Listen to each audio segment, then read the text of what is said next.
ดีหากระเป๋ากิน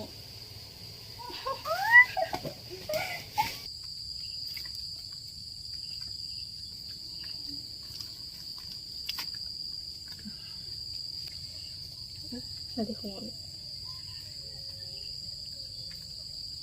สบายดี สบายดีพ่อแม่ไอ้น้องเบิร์ดทุกคนเด้อมาพบกับสาวสีแล้วในซ่องสาวสีไซบัทองมือนี้กับมากับหลานสาวนะทุกคนเนาะเพิ่นมาแต่บ้านนากระดองผู้ใดทุกคนซึ่งว่าเป็นหลานของเมียอีเพาะนะเพิ่นมาลิ้นนำมื้อนี้ทุกคนสีกับสีมาเฮ็ดกินคือเก่าทุกคนโอ้ยหลังจากที่ว่าห่างหายกันไปโดนเติบเนาะบ่ได้เฮ็ดกินแบบบ่ได้ถ่ายคลิปลง YouTube นี้โดนเติบนะทุกคนเป็นไดกินฮอตสีอยู่บ่เนาะทุกคนเนาะสีหากินฮอตแต่ว่าช่วงนี้หาบ่มีเวลาทุกคนเลยเพราะว่าเสียนเฮ็ดเนี่ยอย่างขายเครื่องออนไลน์แน่แล้วก็เฮ็ดเกี่ยวกับ Facebook นะทุกคนแบบปันส่อง Facebook นะใครที่ว่าอยากไปติดตามสาวสีทางส่อง Facebook ก็ได้เด้อทุกคนเลยอยู่เทิงปุ๊กเฟซถึงปุ๊ก YouTube อะไรทุกคนเข้าไปเบิ่งเลยเด้อมีFacebook แล้วก็ทางเพจแล้วก็ทางไลน์แบบทางสั่งติดต่อสาวสีนะนี่ทุกคนสีก็ขายสินค้าเนาะขายแชมพูมีนาตัวนี้ใครที่ว่ามีปัญหาเกี่ยวกับผมร่นผมหลวงเนาะทุกคนเนาะสามารถไปลองไซส์ได้ทุกคนเลยนี่สีกระหากระลองไซส์ประมาณที่ป่านี่แหละรู้สึกว่ามันโอเคดีนะทุกคนเนาะก็เลยเอามาขายทุกคนเลยซึ่งว่าช่องทางการขายสีก็อยู่ทาง Facebook เนาะทุกคนเนาะส่วนหลายแบบสีลงเคลื่อนไหวแม่นไลน์แม่น Facebook เนาะทุกคนเนาะมื้อนี้ก็สิมาเฮ็ดกินตอนเช้าเนาะทุกคนเนาะมื้อนี้เพราะเพิ่นกับเมื่อบานแล้วมาฝากหลานมานำสสีนะผู้ดีสิเอาไปหาน้ำมื้อนี้ค่ะกาไปทุกคนไปเฮ็ดกินกันเลยโอเคไปเป็นอะไรไปลูกไปดิยามเช้าทุกคนเอ้ยตอนนี้เป็นเวลา7 โมงป่ายเนาะฝนหากระตกเศร้าทุกคนเลยหากระเศร้าแล้วผัดแดดมันออกเห็นป่ะคะบรรยากาศก็จะประมาณนี้เนาะเมื่อเช้านี่ก็ฝนตกทุกคนเอ้ยฝนตกสีขี้ดอกมันสีตกแห้งได้แต่จริงมันก็บ่ได้แห้งดอกไปมาเฮ็ดกินกันเลยอันนี้ก็คือแดดส่องสดสีแล้วทุกคนเมนูที่มาเฮ็ดกินมื้อนี้ก็คือไก่ทุกคนเอ้ยอันนี้ไก่เนาะไก่เป็ดตุ๋อันนี้ค่ะสีกินแล้วเครื่องนึ่งเนาะตู่สีซื้อมาหาตู่หนึ่ง70,000 กีบนี่แหละ70-75เนี่ยตกเกินบาทประมาณร้อยนิดนี่แหละทุกคนเลยสีมาเฮ็ดอันนั้นกินทุกคนเฮ็ดอ้อมไก่เนาะบ่ได้กินดนแล้วจึงมาหาตองใส่หวายน้ำทุกคนเลยแต่ว่าสีบ่ได้ไปตลาดเลยอ้อมประมาณอ้อมครึ่งนึงแล้วก็เอาไว้เฮ็ดกินอีกอีหลานระวังไฟเด้อบ่ได้มาถ่ายคลิปโดนเลยรู้สึกแบบจะเป็นอะไรคือแบบบ่ลืมเลยมาทุกคนเดี๋ยวสิจะเฮ็ดกินนะถ้าจะต้องพักก่อนพักแล้วก็จ้างแล้วก็เอาไปคั่วป้อนทุกคนเด็ดส่งสิบรรยากาศยามเช้า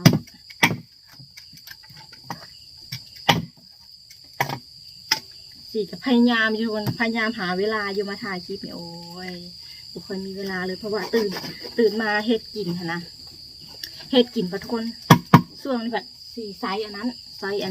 ส์ฟืนเนาะไซส์ฟืนแล้วหาต้องได้เฝ้าตลอดได้เบิ่งตลอดนะมันก็เลยแบบเวลานะก็คือแบบยากนะ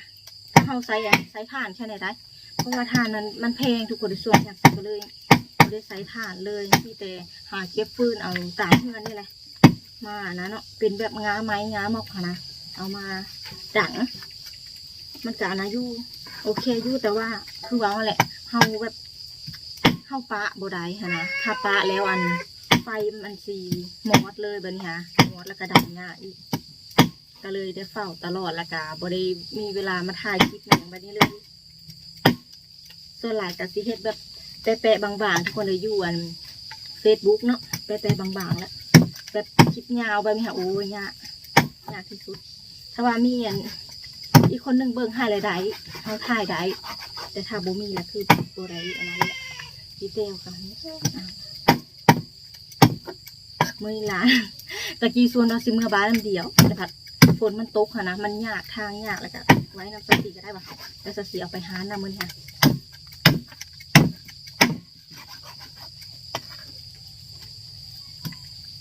แต่สิเสียดเค้งคนกินเลยนะเพราะเพิ่นเคยกินก่อน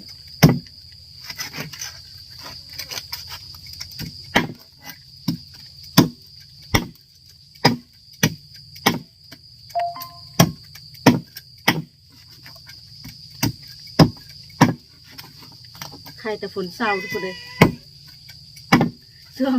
ช่วงนี้ก็ขายเครื่องบยากีปันกันเลย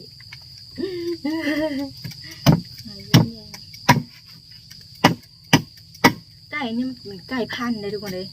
ไก่พันธุ์เนาะแบบว่าแล้วก็ไก่ยันอยู่ในฟาร์มเขานะแล้วเขาขายแล้วได้เป็นอันนั้นแต่ถ้าเป็นไก่ร้านนี่สิแซ่บขนาดเลยอีเตียวหงอยู่เลยหลานสีก็ซื้อสีคือเดี๋ยวได้คนนี้ซื้อสีคือเดี๋ยวเลยได้ตลกเลยเพิ่นหากะมาหากะเคยหน้าเนี่ย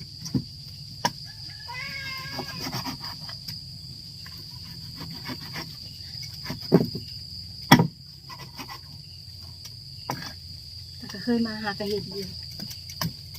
อีลามาอีแต้มันมาสีล้างเลยทุกคนเลยตอนนี้คือพันเรียบร้อยแล้วล้างแล้วก็จ้างน้ำเข้ากะต่ำหัวสิงไข่หัวกระเทียมแล้วก็คั่วบันเนี่ยคั่วให้ซีนไก่มันแบบมันตึงค่ะแล้วเราจังทอกน้ำลงไปทุกคนจากนั้นก็ต้มจนมันจะเปื่อยแล้วจากนั้นเขาก็หาแบบหน้าอันอีเตียวหามะเขือหาพักเนี่ยใส่นะเดี๋ยวสิไปหาตามเฮือนเลยทุกคนเลยแล้วก็พักบัวที่สีปลูกนะป้าทุกคนไปหาหัวสิงไข่กันป่ะค่อยๆย่างหัวสิงไข่ก็ยี่3 เฮือนสอนเสร็จดีวะ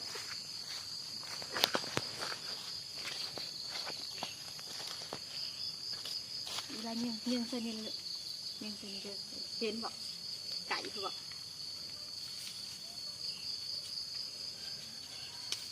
ให้หลานจับกองให้ได้ทุกคนจะสิเป็นอะไร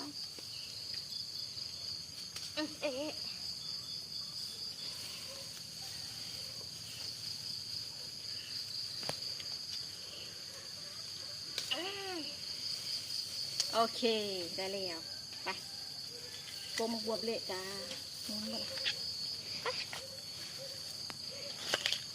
ทำหลังสิ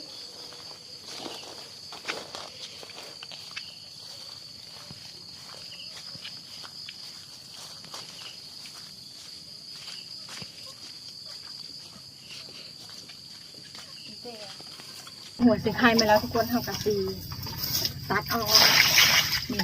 แบบนี้ค่ะจะตัดออกเอาแต่หัวมันแล้วก็เอาไปซอยจะได้เสร็จ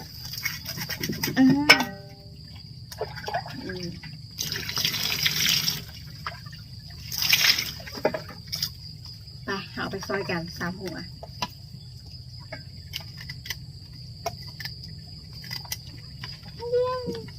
ทุกคนจากนะคะก็สิมาซอยเนาะซอยหัวสิงไข่ซอยลงไปเลยซอยทุลานถ้าว่าพายักซอยใส่เขียงก็ได้เด้อแต่ว่าสสีซอยใส่ในนี้ซอยใส่เล่นในกระปุกเป็นยังซอยก็คือปุยขาดปานนี้ซอยบด3 หัวซอยใส่เขียงมันจะงามแต่ถ้าซอยใส่มือกับแบบนี้แหละจะงามปานใดอันนี้คืออาหารแบบเคยกินแต่ยังน้อยทุกคนตั้งแต่โดนเลยพอได้กินนะเห็ดอ้อมสมัยตะกี้กับแม่ระเบอเห็ดในกินกองสดๆงามโอเคเรียบร้อยจากนั้นก็ใส่หัวกระเทียมทุกคนหัวกระเทียมเนาะเดี๋ยวสิจะแกะก่อนแกะหัวกระเทียมใส่ถ้ามันแกะยากก็บ่ต้องเอานะก็ได้บ่ต้องแกะก็ได้เพราะว่าเปลือกมันกับอันนั้นคือกันแซ่บคือกันแต่บ่ได้กินแล้วแต่ว่าเราใส่ได้ก็ได้ใส่เลยก็ได้แกะยากโอ้ยตกไปเลยใส่หลายๆเลยทุกคนสีหมักได้กระเทียมนี่กระเทียมโอ้ย ถ้าว่าอยากใส่หัวขั่วก็ใส่น้ำก็ได้เด้อทุกคนเด้อแต่ว่าสีโบค่อยมากก็ได้แต่สีจะใส่อันเป็นดอกเป็นใบอันมันเอาใส่หลายๆลูกสีมักมันจะหอมโอเคพอละ คือว่าตัวนี้คือว่าอันนั้นแหละที่คานแกะทุกคนเลยบ่แกะก็ได้ตำลูกจากนั้นก็ตำเลยจ้า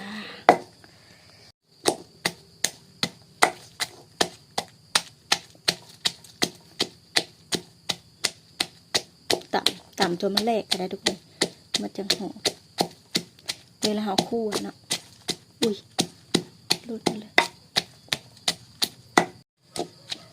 ตอนนี้สิจะต่ำแล้วไปเตรียมหอยทุกคนไปทุกคนเอาไปลงหม้อกันเลยนะทุกคนเนาะมาเบิ่งกันว่ามันจะเป็นตะกินไหมอาหารวันนี้นี่ไปเอาหม้อลงไปแล้วจากนั้นก็ใส่ไก่ลงไปเลยสีบัวได้ใส่น้ำตาน้ำอันนั้นได้น้ำมันได้เพราะว่าไม่ชอบน้ำมันเท่าไหร่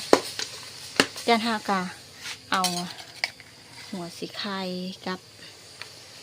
อันนั้นลงไปเลยหัวกระเทียมลงไปเลยลงไปคั่วทุกคนคั่วกับไก่ให้มันหอมผัดไปเลยถ้าแบบยามันแห้งกะเติมน้ำจักหน่อยนึงก่อนเติมน้ำหน่อยนึงก็คั่วไปเลยทุกคนคั่วให้มันหอมอันนี้คือสูตรตั้งแต่สาวสีเฮ็ดกินตั้งแต่สมัยน้อยอีเมลเฮ็ดให้เบิ่งเนาะสีใบตำมะเขือเสร็จแล้วเนาะสีลืมเลยแล้วจังตำก็ได้ตำมะเขือพร้อมใส่เลยก็ได้มันจังแซ่บ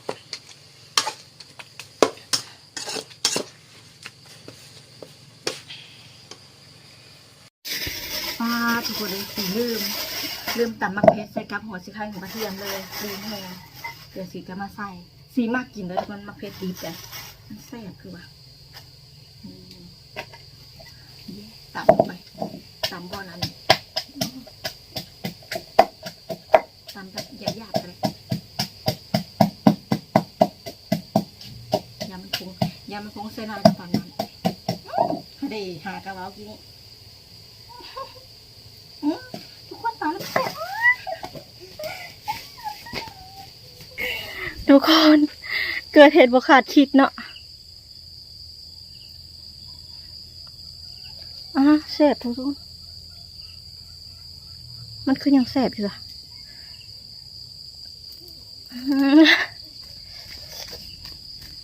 หรือว่าตอนมันจะเข้าไปทางในก่อน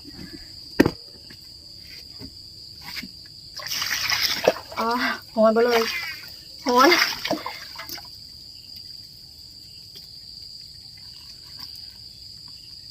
ตาจะบอดไหมเนี่ยโอเคโอ้แค่นี้แล้ว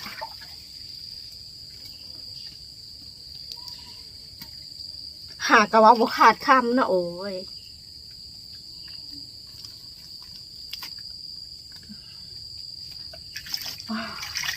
แต่ว่ามันยังหอนอยู่เลยก็เลยหอนตาย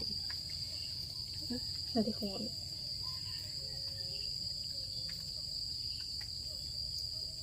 หากระว่ากินนี่มือตาสนาม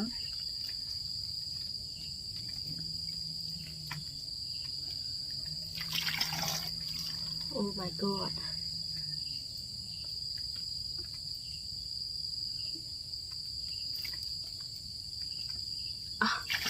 โอเคทุกคนใครแน่เนาะตาสีจะตูดเลยแต่มันยังหอนอยู่หอนตาอุ้ยตายแล้วไปเบิ่งกันนะหมออีกมันตาเลยคนหากระว่าบุขาดคำแล้วทุกคนเนาะใครแน่เนี่ยโอ้ยแต่ละมือ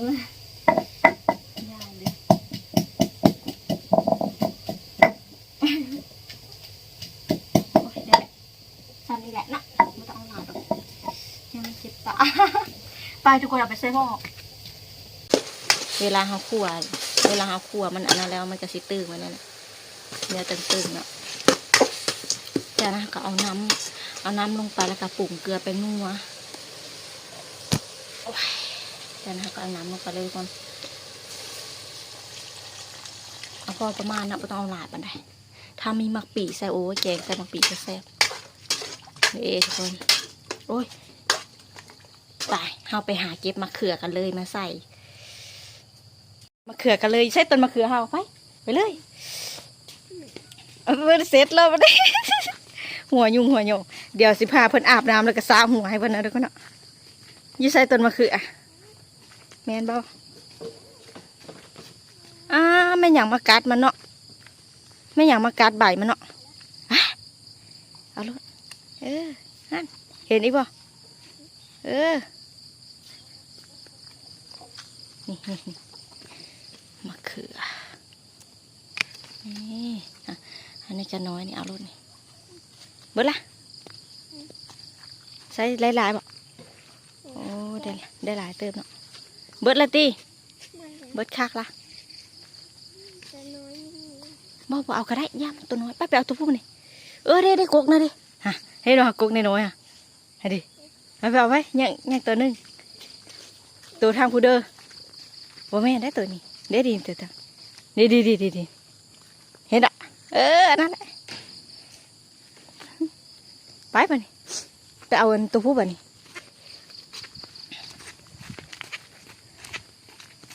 พาหลานไปหามะเขือทุกคนป้อไก่มาแต่ใส่นะใส่ต้นมะเขือมีบ่สีม่วงเอาเลยเอาเลยดึงเอาเลยyes เนี่ยมันตัวนั้นมันน้อยอยู่ว้าวมันตัวนั้นไปหาตัวเขียวเห็นบ่มันยังน้อยอยู่ตัวน่ะย่ามดีเห็นบ่เดี๋ยวตัวสีเขียวเห็นบ่เด่น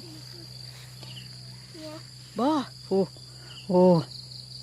เบิ่งเจ็บดีเสร็จแล้วบัดนี้มันตอดแล้วบัดนี้เสร็จเด้ค่ะเบิ่งเจ็บดีแม่ดิเห็นเนาะตัวนั้นแหละไปบัดนี้พอแล้วว่ามันน้อยโพดตัวนะย่ามันนี่ทุกคนได้มะเขือมาแล้วเดี๋ยวเราจะมาล้างแล้วก็มาปาดอันนี้ก็คือยูฮันสีกระสา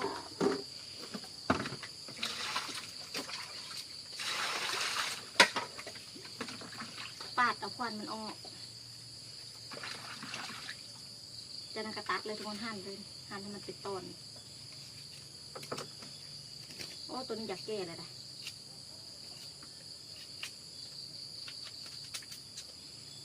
เจ๊เลยตัวนี้แต่ว่ามันจะใหญ่เอาควันออกตัวนี้ก็อยากแก่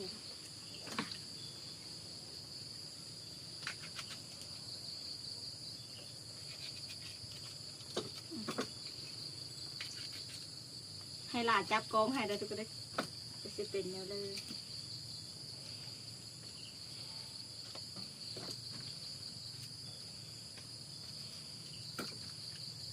ใส่แล้วดีแต่มันยังอ่อนอยู่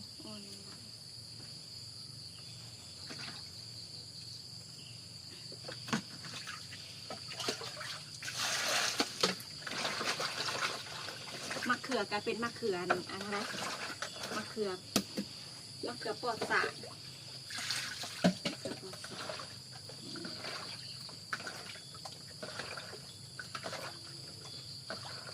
โอเคไปเอาไปใส่แกงกันเอาทุกคนนี่เขาแล้วแม่เย่ขึ้นอายแล้วฝดบวกแล้วจากนั้นเราก็ใส่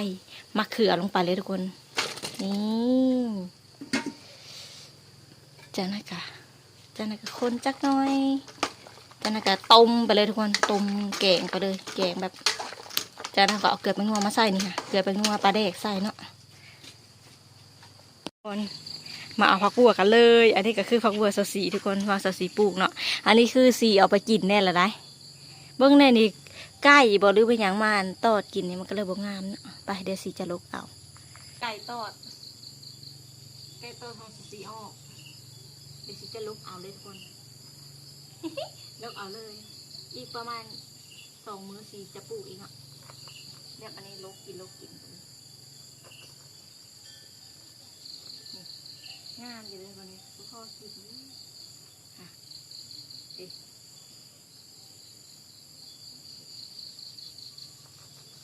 ก้นเอาไปบนเลยจ้ะพอแล้วไปเอาไปล้างกันโอ้หาคนล่า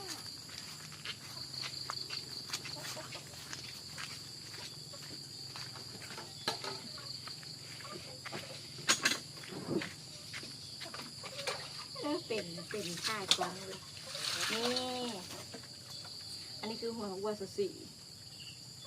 เดี๋ยวเขาจะล้างไปเลยล้างแล้วก็เอาไปใส่ทุกคนเลยค่ะงามที่สีปลูกทุกคนอันนี้เป็นเวลาประมาณ4 มื้อ5 มื้อนี่แหละมึงไหมยาวไปนี่แหละสีกระปลูกเนาะปลูกเอาไว้กินพอได้กินอีก2-3 มื้อก็สิปลูกใหม่เดี๋ยวสิจะเอาอันนี้ออกทุกคนเอาหัวมันออกดีเวลาเอาหัวออกมันก็จะเป็นอันนี้เลยดินี่โอเคเอาไว้กินเลยพี่แม่ก็พาปลูกมาเนี่ยทุกคนพาปลูกแล้วก็เขากะจากนั้นเขาเฮ็ดเป็นนี่แหละค่ะบางที่กันแบบเฮ็ดเป็นหนานเลยเนาะเฮ็ดเป็นหนานปลูกมาอย่างเลย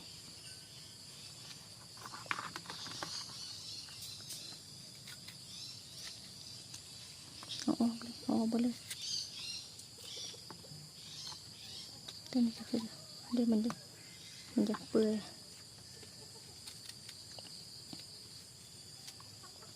ตอนนี้โมกับฟุตบอกอยู่เนาะขั้นตอนสุดท้ายก็คือเอาพักอันนี้ลงไปแล้วก็ถือว่าสุกทุกคนเลยซิมเบิงรสชาติเป็นอะไรแล้วก็โอเคแล้วก็สุกแล้วก็แซ่บ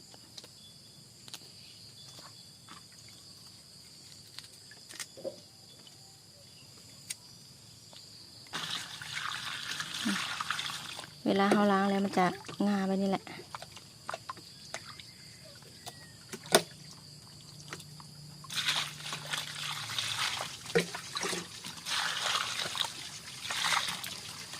เด้ทุกคนเวลาเขาล้างแล้วผักบัวเขาก็จะเป็นแบบนี้เนาะ